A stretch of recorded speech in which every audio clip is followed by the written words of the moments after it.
Hello, hair lovers. Jamani, kwa wale wanaotaka kuongeza nywele, kujaza nywele, mwani ni kiboko. Inaongeza nywele kwa haraka sana. Huo ndio mwani. Naenda kuuchemsha. Ukiweza unaweza ukauloweka usiku kucha na ukatumia. Mimi nimeuchemsha na hapo ninaongeza karafuu.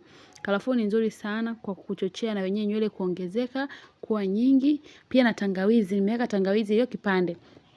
Zinafungua mizizi ya nywele ambao ni mizizi ya nywele chini kwenye shina ya nywele. Inaongeza, hiyo ni maziwa fresh, pia niliweka na mafuta, sorry sikuonyesha. Jamani, hii steaming ni nzuri sana kwa kujaza nywele. Hapa ninaweka pia asali. Kama una nywele ambazo zinabadilika pia rangi, tumia hii steaming ya mwani. Ni nzuri sana sana sana. Inachochea nywele kukua kwa haraka, inaondoa mba, inasaidia pia kuweka usoni kama una ngozi ya mafuta sana. Ukiweka usoni inasaidia hiyo steaming yake kuondoa mikunjo kwa wale ambao wana mikunjo, makunyanzi, inafanya ngozi kuglow kuwa nzuri. Kwa hapo mimi nilitengeneza, niliweka usoni, pia nikaweka na kichwani kwa ajili ya kufanya steaming kwa sisi wenyewe chache.